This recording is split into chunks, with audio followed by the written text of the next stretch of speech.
Et j'invite à me rejoindre le réalisateur de Lucien dans un monde sans solitude, Jordi Couturiot.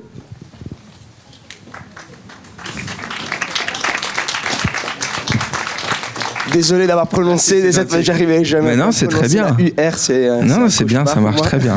Très bonne prononciation. Et votre film, on pourrait le définir comme une dystopie, mais une dystopie qui se joue où la construction de cet univers se joue sur le corps, basiquement sur le corps. Mais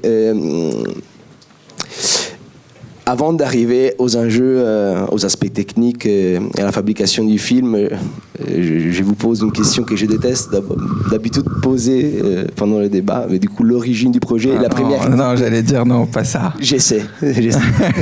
Oh, ok, alors. L'origine du projet. Oui, la première idée, l'intuition. Ça, je sais pas d'où viennent les idées. Je saurais pas dire. Et je dis souvent que, si je savais d'où venaient les idées, j'irais toujours à cet endroit-là. Donc j'aurais peut-être fait beaucoup plus de films, mais non, ce qui est intéressant peut-être c'est que en fait j'avais écrit ce film avant, j'ai fait 2 courts-métrages, celui-là c'est le 3e, et je l'avais écrit en tout premier, il était assez compliqué, assez ambitieux à faire, et après l'expérience que j'ai eue sur mon premier court-métrage, qui était beaucoup plus simple, et que j'ai fait avec qui était beaucoup plus moins onéreux, donc plus facile à monter, et puis j'avais une équipe un peu qui me suivait, mais j'ai tout réécrit pour l'actrice principale. À la base c'était 2 hommes, c'était quelque chose de totalement différent, et c'est cette rencontre avec cette actrice Stéphane Caillard qui a aussi motivé tout la réécriture du film, et qui lui a donné, je pense, ce qu'il est aujourd'hui. C'est pas vraiment une réponse. J'essaie de m'en sortir. C'est une très bonne réponse. Mais, et donc là, pour venir justement aux enjeux techniques, aux aspects techniques du film, parce que clairement, pour la construction de cet univers, il fallait bien sûr filmer cet univers d'une manière crédible, et donc la question des doubles corps devait être évidemment crédible à l'image. Alors comment vous avez construit cette notion du double? Est-ce que c'était quelque chose qui était fait à la fois en post-production? Est-ce que certains corps étaient des vrais jumeaux ou... Ouais, c'était le vrai challenge du film, parce que l'actrice évidemment n'a pas de jumelles, et donc c'est un véritable mélange entre. On a fait un vrai casting de jumeaux. On a tourné en Bretagne. On a trouvé beaucoup de jumeaux. Enfin beaucoup, ça reste. Mais c'est un mélange entre des techniques très anciennes, très simples de split screen, c'est-à-dire que d'un coup on met le personnage à gauche. En plus je fais pas mal de plans fixes, ce qui facilite la chose, mais on met un personnage à gauche, on fait la séquence, ensuite on met l'autre à droite. Mais ce qui était intéressant pour l'actrice principale, par exemple, ce qui était intéressant, le challenge, c'est qu'elle faisait, on tournait une prise, et il fallait, le premier personnage qui parle, on avait défini ça comme ça, et il y avait une doublure qui lui répondait, et ensuite, directement sur le tournage, dans les prises qu'on faisait, je devais choisir tout de suite la prise qui allait être gardée au montage.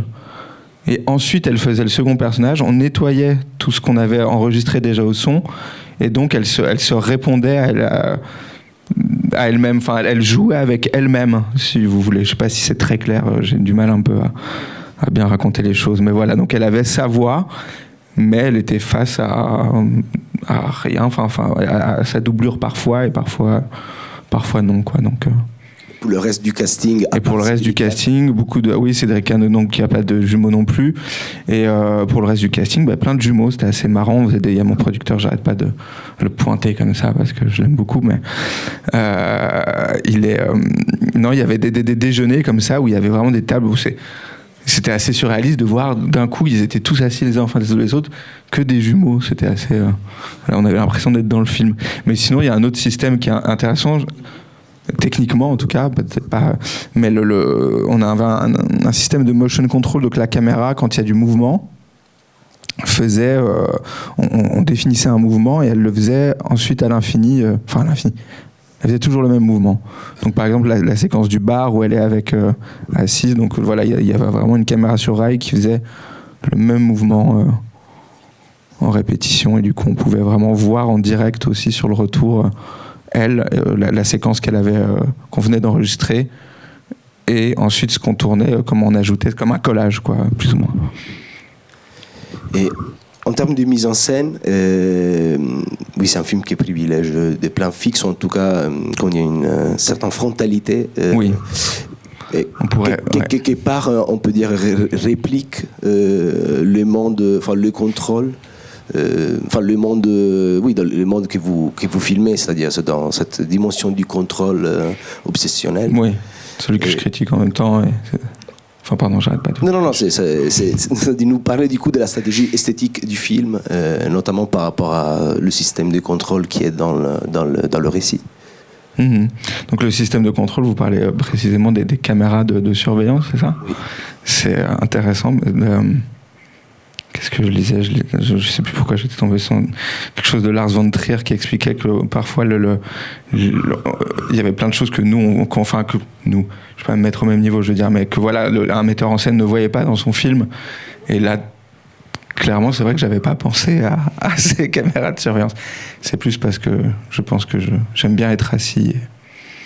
Enfin non, il y avait pas j'avais pas pensé à ça en réalité, mais c'est quelque chose qui j'aime bien.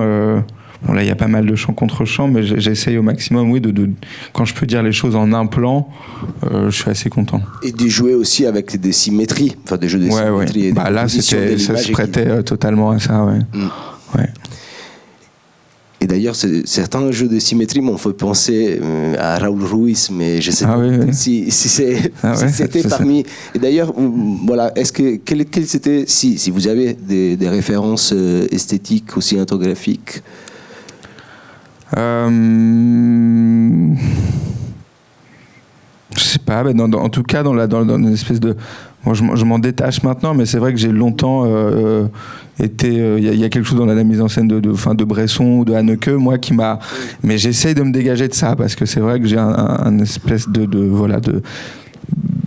Ouais, je reste bloqué parfois sur certaines choses. C'est vrai que la relation entre elle et lui, enfin la relation amoureuse, même dans sa dimension un peu masochiste, ça m'a fait penser, et aussi dans la mise en scène de la violence, justement à Haneke et précisément à La pianiste. Ah ben c'est un de mes films préférés. Ouais. Toujours en train de le digérer. Enfin non, je crois que ça va là. Mais oui, il y a quelque chose un peu dans le dévouement. Enfin, là, plus chez moi dans le dévouement, et c'est autre chose, ce qu'elle s'inflige corporellement. C'est moins. Enfin, quoi qu'il y ait une découverte aussi de par rapport au désir, etc. Il y a quelque chose, oui, qui se répond. Mais c'est vrai que dans La pianiste, c'est beaucoup plus. C'est pas égoïste, mais voilà, il y a quelque chose mais c'est différent. Mais en effet, oui, il y a ce rapport au corps et à la chair et. À la douleur. À la douleur, voilà. Et justement par rapport à l'amour, enfin, la notion d'amour qui est, comment elle est présente dans le film, je le trouve très intéressant parce que c'est à la fois pour la protagoniste une occasion pour se sortir, enfin pour échapper dans le monde dans lequel on vit et dans la condition dans laquelle elle est, et en même temps elle essaye de répliquer avec l'objet amoureux exactement cet effet de miroir qu'elle essaye d'échapper.